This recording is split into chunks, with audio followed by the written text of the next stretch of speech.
எப்படி இருந்துச்சு படம்? இந்த படத்தை பார்க்கும்போது 3Dயில் பார்த்தான். 3Dல இது ஏதோ ஒரு போட்டிக்குள்ள பார்த்த மாதிரி இருந்துச்சு. பட் ஆனா விஷுவலா பயங்கரமா இருந்துச்சு. படத்துல வர ஃபைட் சீன்கள் எல்லாமே சொல்லி ஆகணும். நல்லாவே இருந்துச்சு. இதுல வந்து பாக்கெட் யூனிவர்ஸ்குள்ள ஒரு ஃபைட் வரும். அதுக்கப்புறமா பூமியில பாக்கெட் யூனிவர்ஸ் உருவானதால ஒரு பெரிய பிரச்சனை வரும். அந்த பிரச்சனை எப்படி தடுத்தாங்க? இன்ட்ரெஸ்டிங்கான ஒரு சில விஷயங்களும் இந்த படத்துக்குள்ள இருந்துச்சு. ஒரு பறக்கிற சூப்பர் டாக் இருந்துச்சு. நம்ம சூப்பர்மேனை சோசியல் மீடியாவில் டம்மி ஆகணும். ஆளுங்களை வச்சு பண்ண முடியாதுன்றதுக்காக வில்லன் வந்து ஒரு குரங்கு ரோபோஸ் எல்லாம் உருவாக்கி அதை வச்சு சோசியல் மீடியாவுக்குள்ள சூப்பர்மேன் பேரை டேமேஜ் பண்ணிட்டு இருப்பாங்க.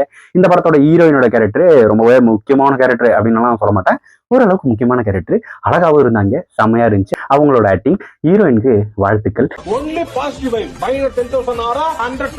அதுக்கப்புறமா இந்த படத்துல வர வில்லன் மொட்டை தலைநகர்ல நம்மளுக்கு என்ன பிரச்சனை கேட்டீங்கன்னா, மொட்டை வில்லன் என்ன பண்றாருன்னா எல்லாமே பிரச்சனைகளை செட் பண்ணி வச்சு அவங்களே அடிச்சுக்கிட்டோம். நான்லாம் போக மாட்டேன், நான் சொல்றதை அவங்க செய்யணும் அப்படின்ட்டு ஒரு அல்ட்ராமேனை உருவாக்கி நம்ம சூப்பர்மேனுக்கு எதிராக விட்டு டம்மு டிம்மு டப்பு டிப்புன்னு அடிச்சு தள்ளிட்டு இருப்பான்.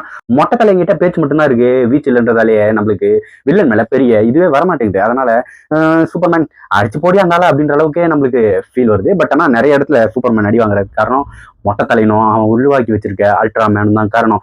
இதுல விஷுவலாவே பயங்கரமா இருக்கு அப்படின்றதெல்லாம் என்னன்னா, அண்டார்டிகால ஒரு பெரிய ஒரு இடத்தையே சூப்பர்மேனுக்கு கொடுத்து வச்சிருப்பாங்க. அந்த இடத்துல ஒரு பெரிய மாளிகை இருக்கும். அப்படியே பனிக்குள்ள போவோம், திருப்பி மேல வரும். ஒரு பிரம்மாண்டமான செட் பீன்ஸ் இருந்துச்சு. அதுவும் சூப்பரா இருந்துச்சு.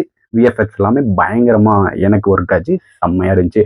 இதுல ஒரு பிளாக் ஹோல் போர்ஷன் வரும். அது பாக்கெட் யூனிவர்ஸ்குள்ள நடக்கும். அதுக்குள்ள நம்ம சூப்பர்மேன் போய் மாட்டிக்க வேண்டியது. பட் அதை காப்பாத்துறதுக்குன்ற ஒரு கேரக்டர் உருவாக்கிப்பாங்க. அந்த ஆளுகிட்டையும் சூப்பர்மேன் அடி வாங்கப்பல, கடைசியில அந்த ஆளு சூப்பர்மேனை காப்பாற்றுவாப்புல. அந்த மாதிரி நிறைய இருந்தாலும் நமக்கு இந்த படத்துல எமோஷன் கனெக்ட் ஆகலன்றதாலேயே இந்த படம் பெரும்பாலும் ஒர்க் ஆகலன்னு நினைக்கிறேன்.